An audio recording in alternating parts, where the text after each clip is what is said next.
Kang Qi selalu memenangkan perangnya dengan luar biasa mengagumkan. Dia melakukan berbagai cara yang tak biasa dan tak bisa digunakan jenderal-jenderal lainnya. Dia menipu mereka, memanfaatkan pikiran dan emosi mereka, hingga menyergap jenderal tertinggi dan markas musuhnya secara tak terduga dan mematikan. Hal itu juga menimpa Ko Cho dan pasukannya. Perang Kang Qi versus Ko Cho berlangsung di depan kota Heiyu, dekat Kantan, ibu kota negara Zhao, pada tahun 234 SM. Perang itu dilaksanakan dalam kampanye Qin untuk menginvasi negara tetangganya, Zhao. Pasukan Kang Qi bersama pasukan Ousen dan Yotanwa hendak merebut kota Heiyu dan Wuju yang ada di tenggorokan Kantan. Ko Cho sendiri sebagai dewa pelindung Kantan, panglima tertinggi Zhao, turun untuk menghentikan itu. Sesudah melihat dan memikirkan situasi perang di hadapannya, Ko Cho dengan yakin memilih untuk membasmi pasukan Kang Qi yang nampak ceroboh. Itu karena sejak awal Kang Qi berperang gila-gilaan di medan yang tak menguntungkan. Di depan kota Heiyu, Kang Qi mengambil posisi dan menyerang penuh. Dia membagi pasukannya menjadi 3. Sayap kiri di depan bukit Aikyu yang sangat sulit direbut, tengah tempat pasukan utamanya berada dan sayap kanan di bawah pimpinan jenderal pertamanya, Raido. Total jumlah pasukan Kang Qi 80.000. Ko Cho dengan pasukannya yang berjumlah 150.000 melihat peluang bagus untuk menghabisinya. Jenderal-jenderal lain pun akan memikirkan hal yang persis sama, yaitu jika Ko Cho memilih menyerang Kang Qi, Ko Cho pasti menang. Begitulah, Ko Cho dan 150.000 pasukannya maju, bergabung bersama pasukan garis depan menjadi 240.000, demi membabat pasukan 80.000 Kang Qi yang ceroboh dan bodoh itu. 9 hari pasukan Kang Qi dihajar habis-habisan. Bermodalkan keuntungan medan Aikyu yang mustahil ditembus dan jumlah pasukannya yang 3 kali lipat jumlah pasukan musuh, pasukan Ko Cho berada di atas angin.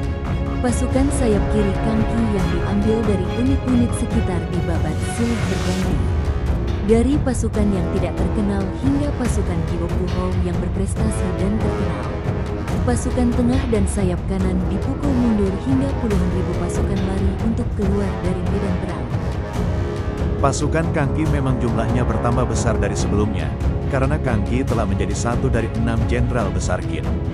Tapi pasukannya ialah para mantan bandit.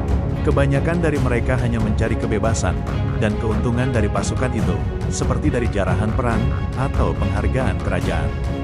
Yang setia pada Kang Qi, artinya terus mengikuti perintah maju untuk berperang hingga mati, hanya sebagiannya.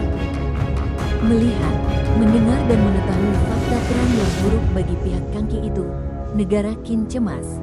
Baik itu para jenderal Kang Qi sendiri, jenderal-jenderal Ousen di sebelah mereka, hingga bangsawan dan raja di ibu kota Qin, Kanyu. Hanya 2 orang Qin yang memiliki reaksi berbeda.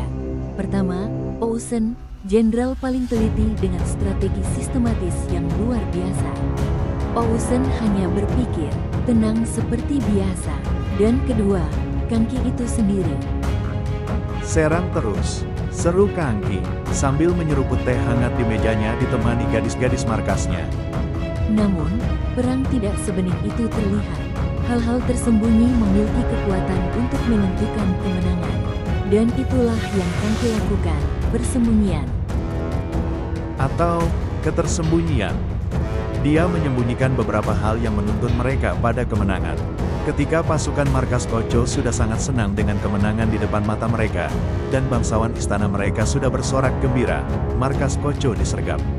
Kang Qi berdiri di depan markas mereka, pasukannya muncul satu persatu hingga berjumlah ribuan. Sementara markas panglima hebat itu, hanya menyisakan ratusan orang, hasil akhirnya jelas, dan berlangsung tak lama. Tapi, bagaimana? Semua pihak, baik Qin maupun Zhao, baik para jenderal dan pasukan yang berperang, maupun bangsawan yang mengikuti jalannya perang, bertanya-tanya. Bagaimana Kang Qi mengalahkan Ko Cho, dengan keadaan yang sama sekali tak menguntungkan itu? Dalam pandangan pasukan Ko Cho, mereka unggul jumlah dan medan selama 9 hari. Mereka harus basmi pasukan Kang Qi. Aikyu mustahil direbut, dan Kang Qi Tak punya kekuatan dan cara untuk menang. Dia hanya bersembunyi atau lari agar dapat tetap hidup. Banyak pasukan Kang Ki lari dari medan perang. Jadi, yang perlu mereka lakukan hanya dua. Pertama, temukan dan bunuh Kang Ki. Kedua, habisi semua pasukan Kang Ki yang lari. Sayangnya, itu berbeda dalam pandangan dan langkah Kang Ki. Dalam pandangan Kang Ki, 1. Serang total, sehingga Koco datang. 2. Tetap serang, sehingga Koco yakin dia diuntungkan. 3. Ketika pasukan Koco maju menyerang dan mengejar, ada pasukannya sendiri yang akan terus berperang. Sebagian akan lari, sebagiannya lagi sembunyi atau disembunyikan. 4. Medan EQ tidak mustahil direbut, bahkan sangat bisa direbut. Gyokuhou dan Haisin yang datang belakangan akan diperhitungkan sama lemah dengan pasukan sebelumnya oleh markas Koco. Dan situasi tidak akan berubah di sana. Jadi markas Koco akan mengabaikan atau paling tidak meremehkan musuh di sayap kiri di tebing EQ.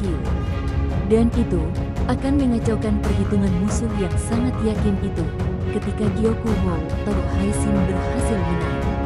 5. Ketika pasukan Koco dengan sangat senang dan keyakinan menang, menyerang penuh untuk kejar dan basmi, pertahanan mereka semakin tipis.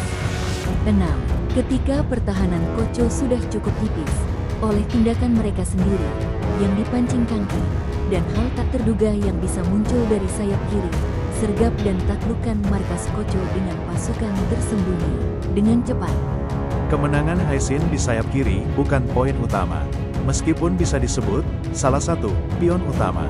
Poin utama ialah Kang Ki menyembunyikan faktor tersembunyi yang membuat perang menjadi kemenangannya. Yang dia sembunyikan, 1. Kemungkinan kemenangan di sayap kiri oleh Haisin. 2. Pasukan penyerang markas dari klan terkuatnya, klan Suma dan klan Zeno. 3. Taktik dan strategi itu sendiri. Bahkan para perwiranya tidak diberitahu, atau diberitahu secara terbatas di waktu akhir.